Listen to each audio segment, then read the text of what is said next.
नमस्कार, मैं हूं विवेक अत्रे और मैं आपसे बात कर रहा हूं सृजनोदय के अवसर पर जो कि स्वामी विवेकानंद जी के स्मृति के उपलक्ष्य में ऑर्गेनाइज किया जा रहा है। और विवेकानंद मिलेनियल स्कूल पिंजौर द्वारा प्रिंसिपल पीयूष पुंज जी की लीडरशिप में और मोनिका जी और जसकीरत जी इसके मेन ऑर्गेनाइजर्स हैं। और बहुत से स्कूल और स्टूडेंट्स मुझे मालूम हुआ है कि इसमें पार्टिसिपेट कर रहे हैं। So I am very happy to be speaking to you on this occasion of Srijanoday being organized by Mr. Piyush Punj and his team. My main point to you today is the motivation and positivity that we need. It should be there constantly. We cannot let it flag and let it wane and let it reduce from time to time. So what happens, challenges will keep coming at us as students, as teachers, as normal human beings. Life is full of challenges. There is no life without challenge. There is no life without hiccups, ups and downs. Life is about ups and downs, turbulence, unpredictability. We can never say that something is 100% for sure and it will always remain the same. It doesn't happen that way. So we cannot even guess what we will be eating for lunch tomorrow, who we'll be meeting tomorrow. And when things happen, they undulate, they unfold, they take place in a manner that we are able to adapt ourselves, and it is a challenge. Sometimes difficult times come. As a student, perhaps the difficulty is exams or uncertainty of exams or admission in the higher college, or where will I get my career and my job. All these uncertainties are part of life. Who will be my life partner? Will I have a stable and happy life? So all these things are normal to be there in every young person's lives, every young person's mind. And the battle of the mind is what we have to win. Ultimately, the battle of mind is where the battle of life is fought. Many people lose the battle of the mind. When the pandemic came, some people are feeling worse about it than others in the same situation. So if your situation is reasonably calm and good, you have a good family and a good home to support you, then you don't need to worry. Pandemics will come and go, difficulties will come and go. The last century saw world wars. Luckily, we are not in any situation like a world war at the moment. All of us have been comfortable at home. And if we have been in a tizzy and in a difficulty, it has been similar for everybody across the world. So we should not be the ones to feel worse than others. हमें कोई ज़्यादा दुखी होने की ज़रूरत नहीं है. और मैं कई बार कहता हूँ अपने लेक्चर्स में, टॉक्स में, डोंट बी अ दुखी आत्मा, cry baby, Rondu type, those who are crying at the drop of a hat at anything that happens. Oh no, why is this happening? Why is it hot? Why is it cold? Why is the power not working? Why is this place so far away? Why should I be like that? If I have a complaining attitude to life instead of a thankful attitude to life, then life becomes very difficult, because my negativity seeps through my body and mind also. And my mind is telling me the positives as well as the negatives. So I have to listen more to the positives. I have to listen more to the good things that my mind tells me. If somebody meets you and you think, oh no, this person is against me, that is not the right attitude.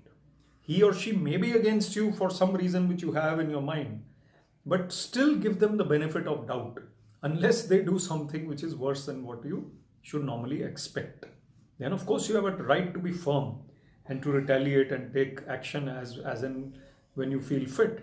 But it is very important to stay cheerful and positive about people. There's a quote from Stan Dale, great writer and thinker. He said, I operate as if everybody in the world is out to enhance my well-being. सब मेरे दोस्त हैं, सब मेरे well-wishers हैं. Everybody wants to help me. That kind of attitude is very difficult to have. But if you can have a little bit of it, that means largely your vibrations also are being emitted in a positive, cheerful manner. That means you are a good human being who is receiving good vibrations from others. And ultimately, what is the earning of life? It is goodwill. How much money you have, however much fame you have, power you have, that's not the earning of life. Lata Mangeshkar was the greatest. We love her. Everybody is pouring out their heart on her passing. But Lata Mangeshkar didn't become great only because of her singing. There was something about her personality, something about her attitude to life, something about how hard she worked to become what she became, and something about her cheerfulness. She would smile while singing at times because the song was such. Greatness comes from cheerfulness and humility. Humility in the face of greatness. Otherwise, how can you remain great if you're not humble? You will collapse with a bang. There is a saying, be kind to people on the way up because you'll meet the same people on the way down. Life is very leveling.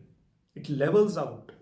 You might think that today I've hit a double century as a cricketer and tomorrow also I'll hit a double century. You might be out on zero next time.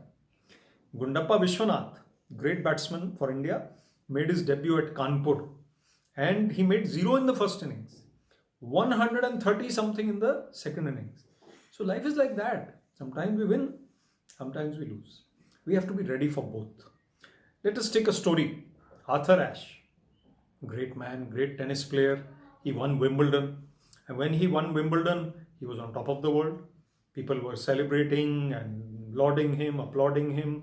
His name was in the papers. His photograph was there everywhere on TV, etc. And he was being, celebrated. Now, after some years, he was dying. Life is like that. He was dying of a critical ailment. Ultimately, he died. And people were writing to him, Arthur, we love you so much. Why is this happening to you? Why not to somebody else? He was getting letters written by hand in those days. And he wrote back in hand from the bed. He used to write back, reply.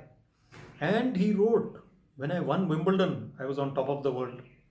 Everybody was praising me and everybody was applauding me. I was famous and I was second to none. Although millions of people play tennis, I was the one on top of the world. I did not ask God at that time, why me? Why am I being so famous now? Why am I so successful? When we are successful, do we ask God, why am I so successful? We think we have worked hard for it. But when it comes like this, an ailment comes or a difficulty comes, what right do I have, he said, to ask God, why me? मेरे साथ ऐसा क्यों हो रहा है? Otherwise, we have this attitude. When something good happens to others, we are like, oh no, he must have done some gadbad, that's why he's so successful. And when we are successful, we take it for granted. When our family is loving us, we take it for granted. When things go wrong, then we start crying. So the attitude has to be reversed. An attitude of gratitude is a motivational attitude. It is a positive, cheerful attitude. We have to be grateful to God for what we have. And then life becomes a bed of roses in a way. Because when we are grateful for what little things we have, then that love of your family, the love of your friends, the pat on the back which your teacher gave in class 8 or 9, remember those things as your assets and plus points. These are the things that matter. Your grandmother or even your, let's say, little niece gave you love, gave a loving hug to you. That is what matters. So ultimately, whether you are an IAS officer, I was an IAS officer. I resigned and became a motivational speaker. Now I have TEDx talks. I have a lot of Josh talks. People follow my YouTube channel, Vivek Atray. They follow me on Instagram.